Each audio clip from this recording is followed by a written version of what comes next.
Hey everyone, I'm Nicole and today I'll be a freshman seminar respondent. In class, Tara and Kristen put on an awesome discussion on the poems The Falling Leaves and To Ireland a Coming by Yeats. Before the presentation started, Professor Hume taught us that we should always annotate our books so it can help us understand our poems better, especially when it comes time for finals week. During Tara and Kristen's presentation on The Falling Leaves, they brought up some good points on how Yeats connects his poems to a lot of imagery. Yeats uses the leaves falling to exemplify a dying romance and how he is trying to get over a loved one. Numerous times throughout the poem, he uses the color yellow to symbolize that he is going through an emotional turmoil and a deep sadness. Yeats describes this type of emotion by comparing it to the changing of seasons, which most of the class found creative, including I. In class, we also brought up how he uses a lot of alliteration, such as lines 5 through 8 when Yeats states the words weary and worn.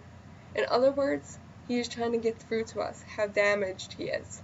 Professor Hume teaches us that this poem is actually about a young love he had named Maud Gonne, who he has lost. She always denied his proposal, and most of his love poetry is connecting back to her.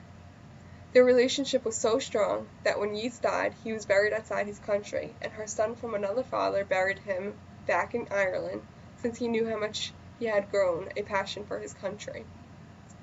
The second half of Kristen and Tara's presentation was on the poem To Ireland and a Coming, which they give us a little background on how it comes from the time when there was a revolution in Ireland against Britain.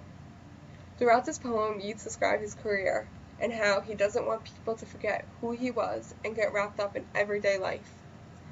Lastly, we talked about our feelings and some thoughts about the poems. As a group, we came up with how everyone goes through an emotional time in their life that we eventually get through. In addition, go after what you want in life and don't ever let opportunities just slip out of your way. Well, that is it for today. Thank you so much for listening.